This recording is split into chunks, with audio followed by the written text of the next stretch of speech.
आदरणीय दर्शकबिन नमस्कार। कार्यक्रम शिक्षा सरकारमा यहाँहरूलाई हार्दिक स्वागत गर्न चाहन्छौँ। कार्यक्रम शिक्षा सरकारमा आज हामी विशेष गरी माध्यमिक तहका शिक्षकहरूले विभिन्न माग राखेर अहिले चरणबद्ध रूपमा आन्दोलन गरिरहेका छन्।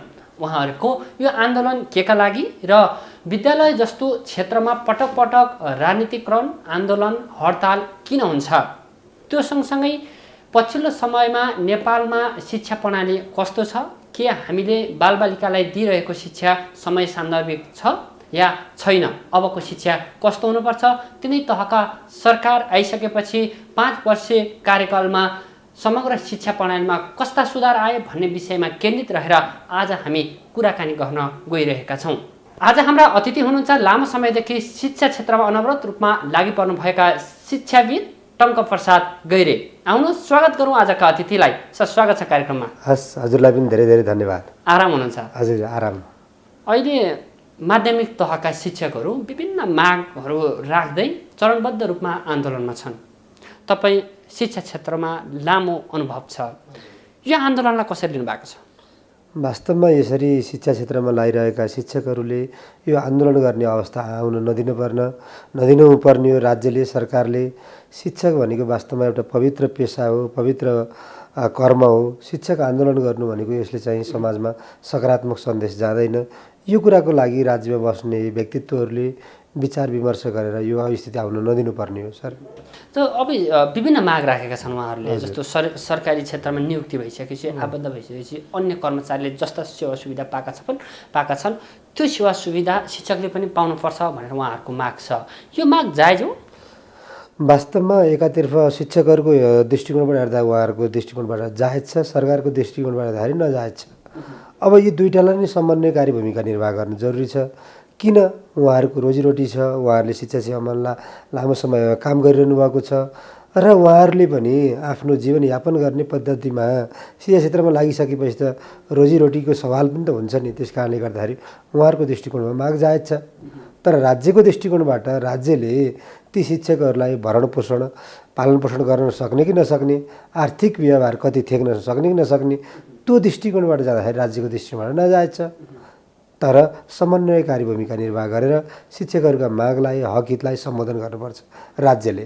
तर सरकारले शिक्षा क्षेत्रमा लगानी गरेका छौँ, सुधार ल्याएका छौँ भनेर पटक पटक भन्छ, तर शिक्षकहरूकै माग नै सम्बोधन गर्न सकेको छैन। यो हिसाबले नेपालको शिक्षा प्रणाली कहाँ पुगेको छ? वास्तवमा तपाईँले धेरै देशहरू राष्ट्रिय अन्तर्राष्ट्रिय रूपमा शिक्षा प्रणाली हेर्नु भने त्यहाँ सबभन्दा बढी सम्मानित गर्ने पेसा व्यवसाय भनेको नै शिक्षक हो। तर नेपालमा शिक्षाप्रति लाग्ने व्यक्तिहरूको जीवनयापन गर्ने प्रक्रियामा नै उनीहरू चाहिँ जीवनयापन गर्ने प्रक्रिया नै उनीहरूले सहज ढङ्गले सञ्चालन गर्न सक्दैनन्। त्यस कारणले गर्दाखेरि पनि शिक्षकका हक अधिकारका, शिक्षकको पेसा व्यवसायलाई मर्यादित व्यवस्थित बनाउनुको लागि पनि शिक्षामा रूपान्तरण गर्न जरुरी छ। त्यो रूपान्तरण भनेको?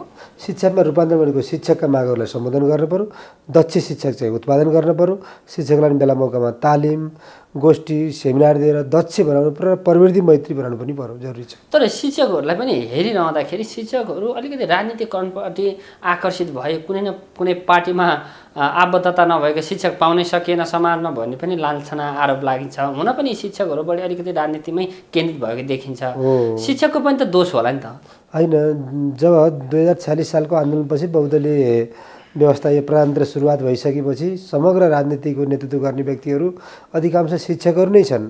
शिक्षक पनि एउटा व्यक्ति हो, व्यापारी पनि एउटा व्यक्ति हो, अन्य व्यक्ति पनि एउटा व्यक्ति हो। उसको पनि नैसर्गिक हक अधिकारहरू हुन्छ, विचारहरू आदान प्रदान गर्ने माध्यम हुन्छ। तर उसले आफूले अवलम्बन गरेको विचारहरू विद्यार्थीलाई पढाउँदाखेरि चाहिँ त्यो प्रतिबिम्ब हुनु भएन। उसले पनि विचारहरू राख्न पाउँछ। तर प्रत्यक्ष रूपमा राजनीतिमा किन सक्रिय हुने भन्ने कुरा हो नि त? प्रत्यक्ष रूपमा भन्दा पनि उसले विचार विमर्शहरू राख्न पाउँछ। अब उस चाहिँ रिटायर भइसकेपछि अथवा चाहिँ आफू शिक्षाबाट चाहिँ राजीनामा दिइसकेपछि अनि शिक्षाबाट राजीनामा दिइसके लाग्दाखेरि त्यसले चाहिँ बढी उसलाई राजनीति पनि सफलता हुन्छ, शिक्षा क्षेत्र पनि सफलता हुन्छ। आजको दिनमा शिक्षा क्षेत्र सुधार गर्नको लागि मुख्य भूमिका शिक्षकको हुन्छ।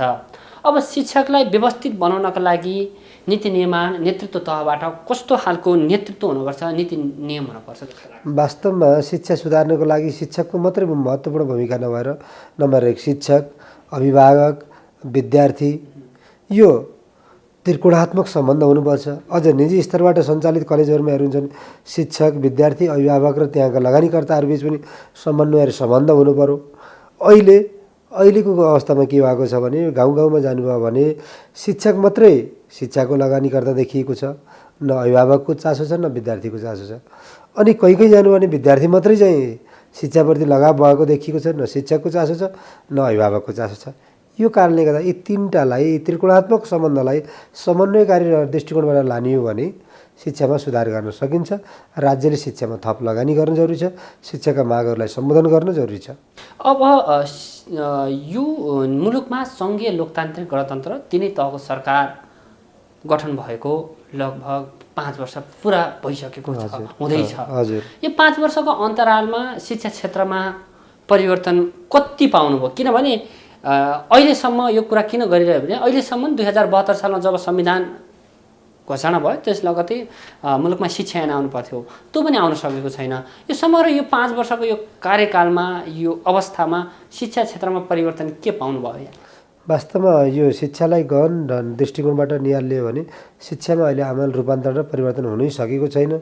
शिक्षामा परिवर्तन हुन नसकेको कारणले गर्दाखेरि समाजमा व्यथितिहरू, विकृतिहरू, विसङ्गतिहरू, चोरी, डकैती, लुटपाट, हत्या, हिंसा यस्ता गलत प्रवृत्तिहरू हाबी भइरहेको छ। त्यसको मूल जड भनेको के हो? शिक्षा हो। शिक्षासँगै संस्कार हुनुपर्छ, शिक्षासँगै अनुशासन हुनुपर्छ, शिक्षासँगै नैतिकता हुनुपर्छ। अहिले त्यो समाजमा हराउँदै गएको छ। त्यस कारणले गर्दा हाम्रो शिक्षा त के हो भने परम्परागत दृष्टिकोणबाट आउँदै जाँदाखेरि चाहे पूर्वी होस् चाहे पाश्चात्य दृष्टिकोण जाँदाखेरि पनि हाम्रो शिक्षामा अहिले नैतिकता हराएको छ, इमान्दारिता हराएको छ, कर्तव्यनिष्ठता हराएको छ। त्यस कारणले गर्दाखेरि शिक्षा समयानुकूल परिमार्जित हुन सकेको छैन। तर शिक्षा परिवर्तनकै निमित्त सरकारले विभिन्न कार्यक्रमहरू, बजेटहरू विनियोजन गरेका छ, कार्यक्रमहरू सञ्चालन गरेका छन्। एनजिओ, आइएनजिओहरू पनि त्यत्तिकै रूपमा लागेका छन्। अहिले त तिनै तहको सरकार पनि छ, स्थानीय तहको महत्त्वपूर्ण भूमिका हुन्छ भनेर छ। कस्तो पाउनुभयो यहाँले निहालिरहँदाखेरि? विशेष गरी यो स्थानीय तहकै कुरा गरौँ। होइन, वास्तवमा अहिले स्थानीय तह आइसकेपछि केही न केही त थोरै रूपान्तरण भएको छ। तर वास्तवमा रूपान्तरण भन्दा पनि अहिले के हुन्छ भने शिक्षाका नाममा गोष्ठी सेमिनारहरू हुने कागजी प्रक्रिया मात्रै सीमित भयो। त्यो लक्षित वर्गमा पुग्न सकेको छैन।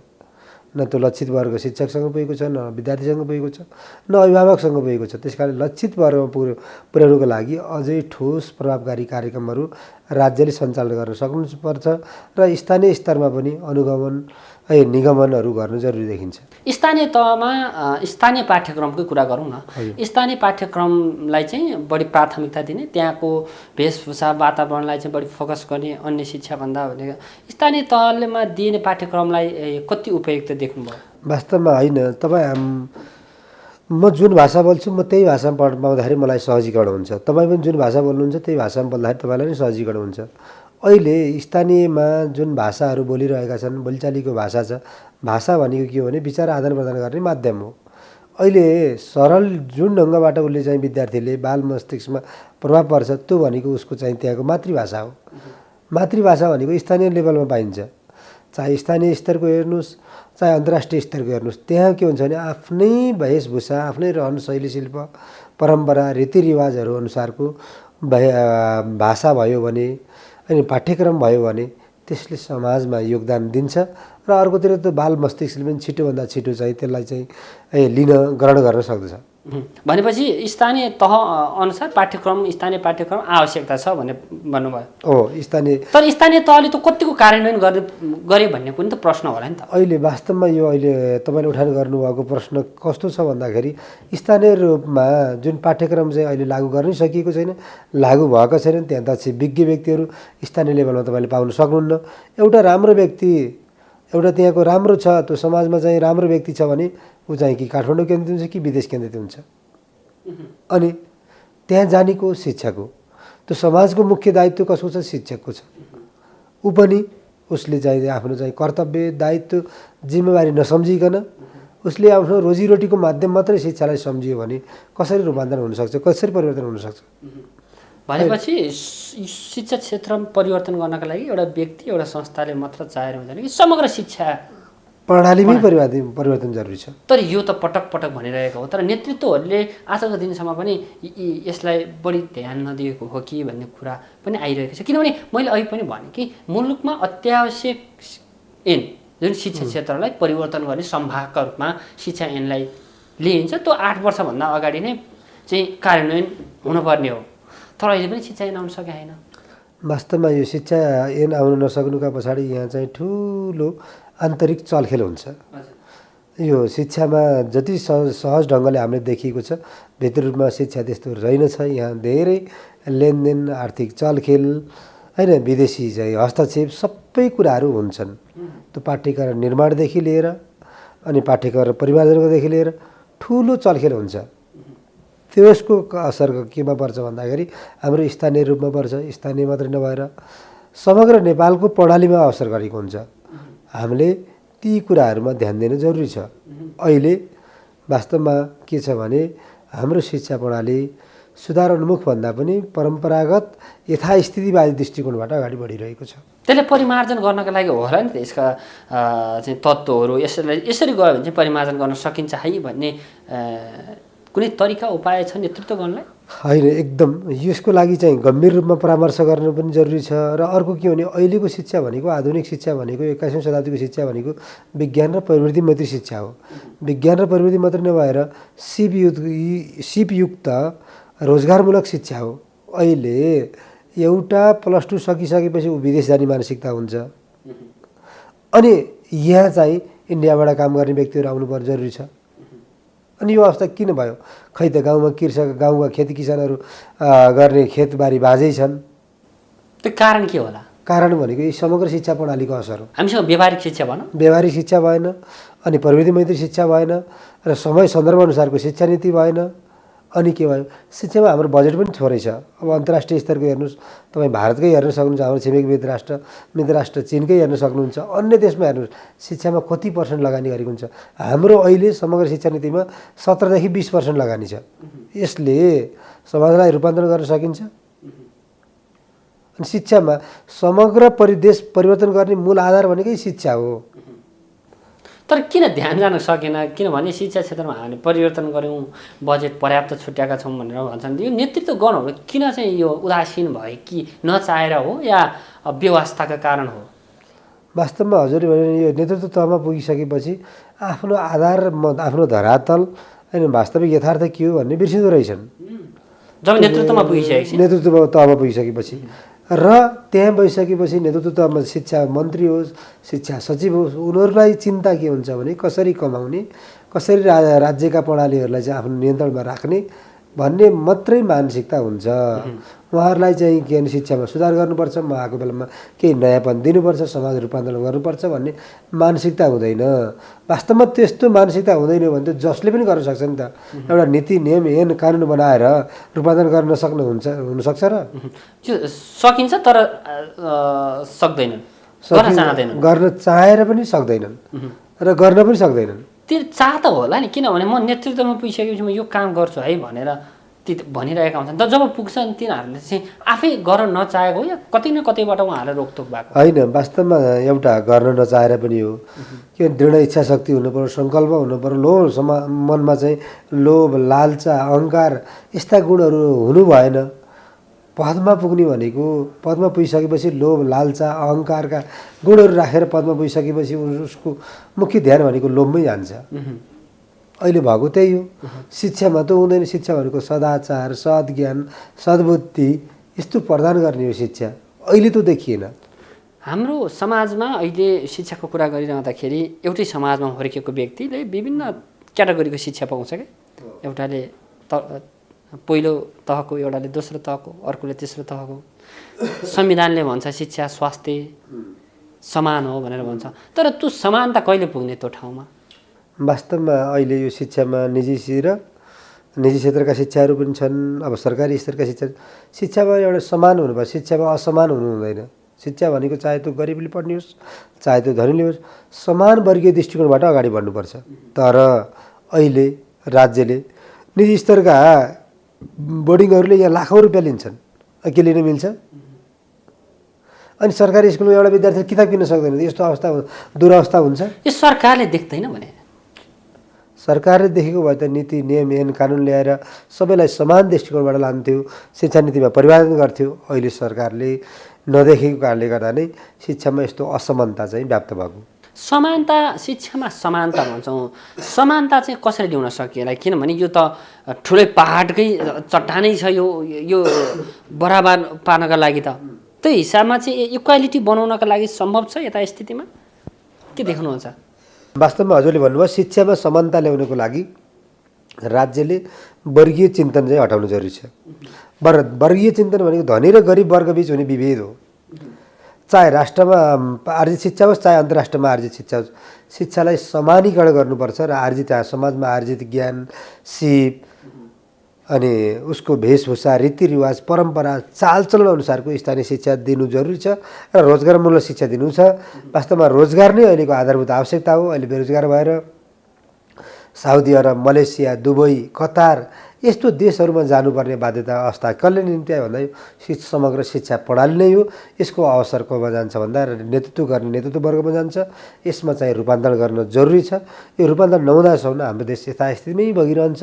यहाँ चाहिँ नैतिकता, सदाचार, सद्ज्ञान, सद्बुद्धि, सद्विवेक भन्ने हराइसकेको छ। अहिले त व्यथिति बढिरहेको छ, लोभ लालचा मात्रै बढिरहेको छ। शिक्षा, समग्र शिक्षा प्रणालीमा चाहिँ यो परिवर्तन गर्न जरुरी छ। पहिला के हुन्थ्यो भने अहिले यो जब बौद्धल आइसकेपछि बौद्धलभन्दा अगाडि पाप र पुण्य भन्ने दुईवटा कुरा हुन्थ्यो है। त्यसको आधारमा डराएर चाहिँ समाजमा अनुशासित ढङ्गले बढिरहेको थियो। अहिले जब यो आधुनिक शिक्षाका नाममा समाजमा धेरै विकृति र विसङ्गतिहरू बढिरहेको छ। अब यो कुरा गरिरहँदाखेरि, शिक्षाको कुरा गरिरहँदाखेरि यिनै विभिन्न कारणले होला आजको दिनमा पनि विदेश अध्ययन गर्न जाने विद्यार्थीहरूको मह दिन प्रतिदिन घट्नुभन्दा बढिरहेको छ। यसले के असर के पार्न सक्छ, के पारिसक्यो? होइन, वास्तवमा अब यो अवस्था रहिरहने हो भने हामीले पनि विभिन्न कलेजहरूको, विभिन्न स्कुलहरूको नेतृत्व गर्दै आउँदाखेरि प्रत्येक विद्यार्थीलाई तपाईँले सोध्दा अन्तिममा सर्टिफिकेट हस्ताक्षर गरेर सोध्नुहोस्, ऊ स्वदेशमा बस्न चाहँदैन। किन चाहँदैन? बाबु यहीँ बस, यहीँ केही गरेर भन्नु सर यहाँ रोजगार पाइँदैन, आफ्नो परिवार पाल्न सकिँदैन, बुवाआमालाई चाहिँ पाल्न सकिँदैन भन्छ। अनि अब यस्तै प्रणालीबाट गइरहने भने नेपाल एउटा वृद्धवृद्धाको देश, एउटा असफल देश हुन्छ। यो चाहिँ धेरै टाढा जानु पर्दैन। यो स्थिति आउँछ।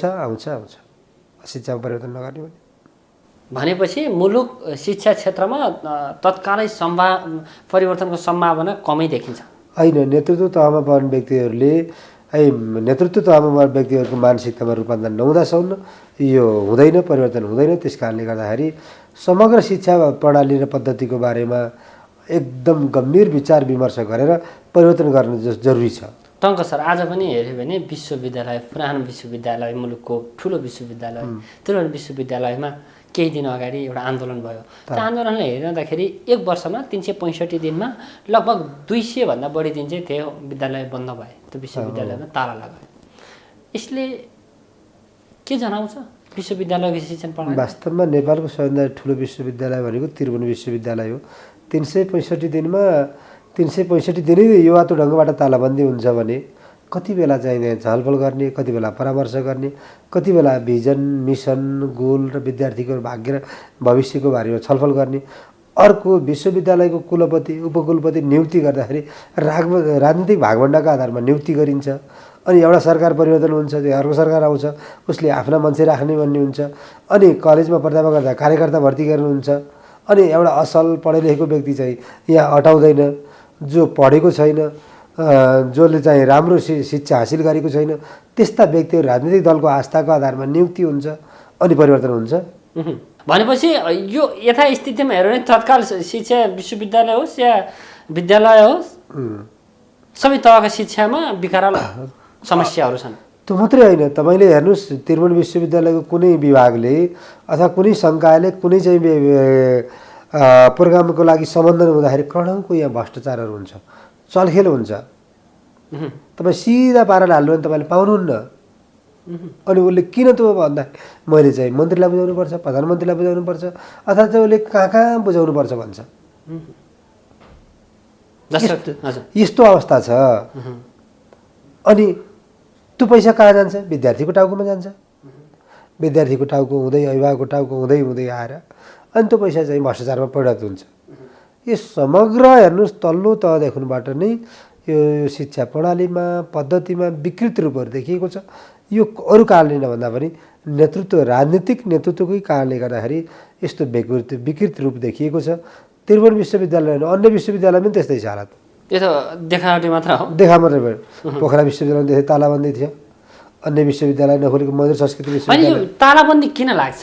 राजनीतिक दलहरूले नेतृत्वमा लाग्छ, विद्यार्थीको हक अधिकारको लागि लाग्छ, या त्यो नेतृत्वहरू जो विश्वविद्यालयमा कार्यरत हुन्छ तिनीहरूकै बदमासीको कारण? होइन, बाहिर भन्दाखेरि जुनसुकै सङ्गठन, चाहे एमालेको सङ्गठन होस्, चाहे काङ्ग्रेसको सङ्गठन होस्, चाहे माओवादी सङ्गठन, तिनीहरूले बाहिर भन्दा आन्दोलन गर्दाखेरि बाहिर देखाउँदा विद्यार्थीको हकहितमा जस्तो देखाए जस्तो देखाउँछन्। तर वास्तवमा तिनीहरूको अन्तर्निहित उद्देश्य भनेको भागभण्डा नै हुन्छ, कमाउनै हुन्छ। अनि त्यो आधारमा चाहिँ उनीहरूले तालाबन्दी गरेका हुन्छन्। अहिलेको समस्या त्यही हो। अहिलेको वास्तविक यथार्थ समस्या भनेको त्यही हो। देखाउने एउटा कुरा छ अनि गर्ने अर्को कुरा छ। चाहे राजनीतिक दलका सङ्गठनहरू, विद्यार्थी नेतृत्वहरूले, सङ्गठनका नेतृत्वहरूले अहिले बुलन्द आवाज उठाउनु पर्ने होइन। त्रिभुवन विश्वविद्यालयमा कुनै सङ्गठनले, कुनै व्यक्तिले तालाबन्दी गर्न मिल्छ, पोखरा विश्वविद्यालयमा तालाबन्दी गर्न मिल्छ। तर त्यहाँ किन तालाबन्दी हुन्छ? राजनीतिक दलको नियुक्ति भएको छ, भर्न भएको छ, उसले त्यसलाई सपोर्ट गर्छ। सपोर्ट गरिसकेपछि के हुन्छ? अनि आन्दोलन हुन्छ। आन्दोलनको माध्यम के भनेको तालाबन्दी हो। अनि त्यसपछि के हुन्छ? हाम्रो समग्र शिक्षा प्रणालीमा तहस नहस हुन्छ। अझ त्यसमा पनि तपाईँलाई वास्तविक अर्को यथार्थ कुरा गर्छ। हाम्रा कति विद्यार्थीहरू विदेशिन्छन्। जब यहाँ तालाबन्दी भएपछि उसलाई उसको मानसिकतामा ठुलो असर पर्छ। यो नेपालमा बसेर के हुन्छ? जान्छु विदेश भन्छ। आखिर हुने त त्यही हो। त्यही हो। अनि विदेश जान्छ। त्यसको लागि ती कन्सल्टेन्सीहरूले भने ती विद्यार्थी सङ्गठनले लगानी गरिरहेका हुन्छन् अप्रत्यक्ष रूपमा। ल भाइ ठिक छ, एकदम तपाईँहरूले गरेको। यस्ता कुराहरू, अन्तर्निहित कुराहरू धेरै छन्। त्यसले गर्दाखेरि समाज चाहिँ व्याप्त विकृति छ, विसङ्गति छ, व्यथिति बढिरहेको छ। त्यो रोक्न राज्यले सकेको छैन। होइन, राज्य कसले भन्ने क्या? 3 तहका सरकार छन्। सरकार सँगसँगै नेतृत्वहरू छन्, प्रत्यक्ष निर्वाचित प्रतिनिधिहरू छन्। तिनीहरूलाई थाहा हुँदैन नेतृत्वमा पुगिसकेपछि यो कुरा सुधार गर्नुपर्छ है। त्रिभुवनमा यो समस्या छ, अर्को विश्वविद्यालयमा यो समस्या छ, सरकारी विद्यालयको अवस्था यो छ, निजी विद्यालयमा पढेका विद्यार्थीहरू यस्ता अवस्थामा छन्। त्यो हुँदाहुँदै हामीले यस्तो बनाउनु पर्छ है भन्ने तिनीहरूको मानस पटलमा भन्नु होइन। मानस पटलमा नि वास्तवमा एउटा असल नेतृत्व हुने हो भने मानस पटलमा त्यस्तो प्रभाव पर्ने हो भने त शिक्षा प्रणालीमा सुधार गर्ने थियो होला नि त। तर किन गर्दैन भन्दाखेरि उनीहरूको पनि एउटा बाध्यता होला, व्यवस्था होला र कुनै राजनीतिक दलको कार्यकर्ता हुन्छन्। अनि राजनीतिक दलबाट अङ्कुश लाग्छ। अङ्कुश लागेपछि गर्न सक्दैन। गर्न सकेपछि के हुन्छ? परिवर्तन हुँदैन, सुधार हुँदैन, अनि यथास्थितिमा रहन्छ। अनि नेतृत्वलाई पनि के हुँदो रहेछ भने नेतृत्वमा भइसकेपछि अब हामीभन्दा राम्रो जेनेरेसन आयो भने हामीलाई विस्थापित गर्छ। त्यस कारणले यथास्थितिको चाहिँ रहनको लागि के हुन्छ? यही शिक्षा प्रणाली ठिक छ भन्ने सोचिरहेको हुँदो रहेछ नेतृत्व प्रणालीले। त्यस कारणले गर्दाखेरि हाम्रो शिक्षामा चरम विकृति विसङ्गतिहरू छन्। त्यसलाई चाहिँ निवारण गर्न जरुरी छ। अब हामीले समग्र शिक्षा क्षेत्रलाई व्याख्या गरिरहँदाखेरि, विश्लेषण गरिरहँदाखेरि हामी सैद्धान्तिक शिक्षा भन्दा व्यावहारिक शिक्षा भन्छौँ पनि। हजुर। अब यो व्यावहारिक शिक्षा दिएका छौँ आज हामीले? व्यावहारिक होइन, अहिले हामीले दिएको शिक्षा अव्यावहारिक छ।